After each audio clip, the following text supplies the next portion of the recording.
All right, Austin, so you go for 32, but in the fourth quarter, 3 key defensive plays. You had the play on Henderson in the middle of the paint, could have been a steal or a block, but it's a jump ball. Then you recover it, get fouled. You took a charge, and I think there might have been one more swipe in there as well. What was that? Just trying to do whatever you could do to try to get a victory? Yeah, they were letting us be aggressive, be handsy. So, seeing opportunities to try to make a play, and they went our way. Also, Bron had a really, big play with the swipe down off, I think it was Simon's leg. So, big timely stops. Portland plays really hard. They've got big wings, put a lot of pressure on the ball. How do you and LeBron still find ways to kind of be efficient, get to the line, hit shots? It has to be a higher level of difficulty than some opponents. Yeah, they got a group over there that's active. They got length, and they play really hard. Kamara is one of the best defenders in the league. He's got discipline, but also has a reputation of being a defender. So therefore, he can be really physical every single possession, and it's kind of like they can't call every foul type of situation. So he knows that, and he plays that to his advantage, which he should. If you're a young player in the league and you want to be really good at defense, I watch him and take away the things that he does. So it's not just him though; the whole team, is active. Robert Williams is a good, paint protector as well as clinging. So, I like their team. They're going to be nice when you guys miss shots like this. They're going to be nice when, like the last 3 games, really. But just sort of, how have you felt, like, big picture about the overall sort of, like, competitiveness and how hard this team is playing on a regular basis? Yeah, I think in the past, I think I could say this. I think in the past, especially my first 2 years, maybe a little bit my third year, a little bit last year. I don't know if we'd have won this game. I think in the past, young athletic teams that play really, really hard, you obviously have to match their physicality and pace, and you got to stay poised through it all. And I feel like this year we've done a really good job of matching that intensity and also playing with IQ as well. So I think that's a major leap from what we've done in the past. Like JJ was talking about LeBron and saying he's 40 years old, like he has $1 billion, like he doesn't right? I know, crazy. You could take a back-to-back off if he wanted to, but he's out there scoring 40 points. In terms of competitiveness, just like what's it like seeing that day in, day out from him?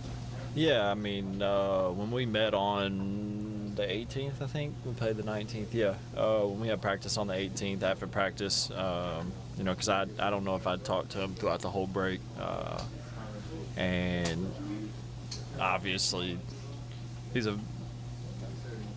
talked about quite a bit on social media, so you see the things of don't know if he's going to play, either one of these last 2 games. And I just asked him after practice, I was like, you playing?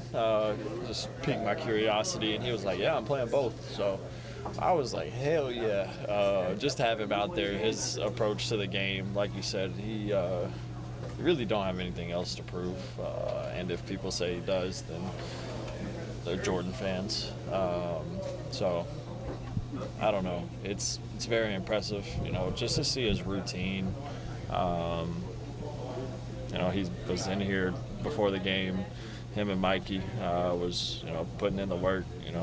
He never stops, which is very impressive because sometimes I just want to go lay down and take a nap, and he's over there doing some type of treatment. So shout out to him. Probably didn't fall asleep, for a bit after that. We're doing this year 22. Second night of a back-to-back. Where'd you get the energy to close this one out? When I did sleep, I slept a lot. I think I fell asleep probably about like 4. Slept all the way to about noon. Woke up, got some rehab and treatment, my body and my ankle, obviously, and for about an hour and a half, and then I slept till about 4:30. And I'm usually on the first bus, but I caught the last bus, which was at 5. But that's what my body said it wasn't time to get up and catch that 3:30 bus. So just rest. I was able to sleep good.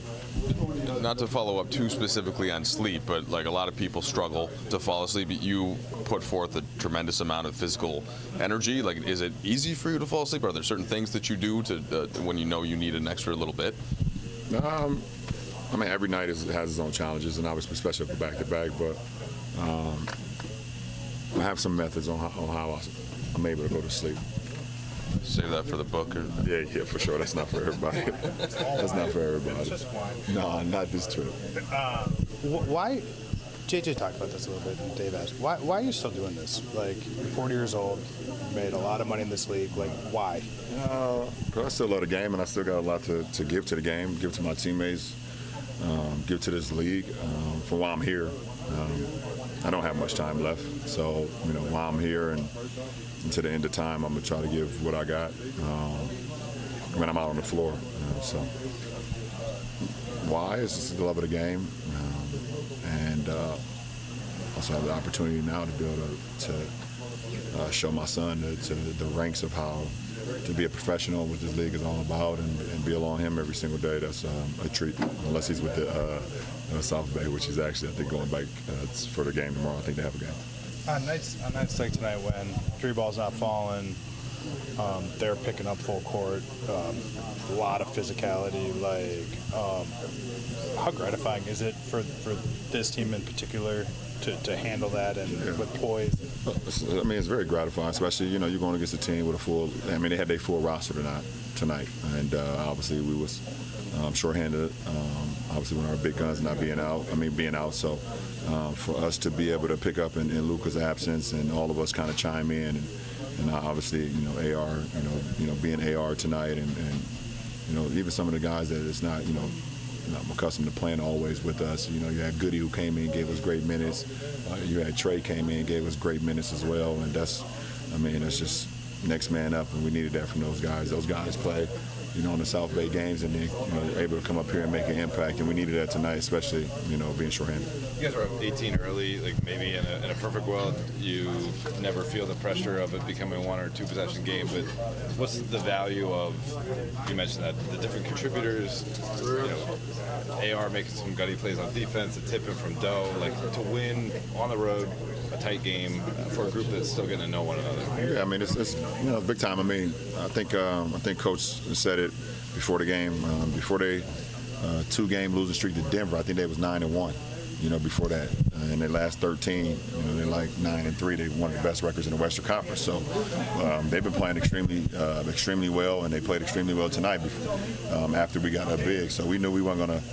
We knew they weren't gonna lay down, no matter what the lead was gonna be. But to have the poise and the gritty plays, like you said. 1 second. Dodo getting that tip in at the end of the shot clock after AR's miss. AR getting the charge in transition on Jeremy Grant, then getting another strip on Jeremy Grant. Guys getting down for loose balls, and it was just a gritty game for us. LeBron, I'm sure you've been giving Bronny verbal advice for years. Some kids respond better to that than others, right? Is there something to just him being right there and you showing him, like, with the play, with the types of things that you might not even be able to explain? I hope so. Sometimes, if any of y'all got kids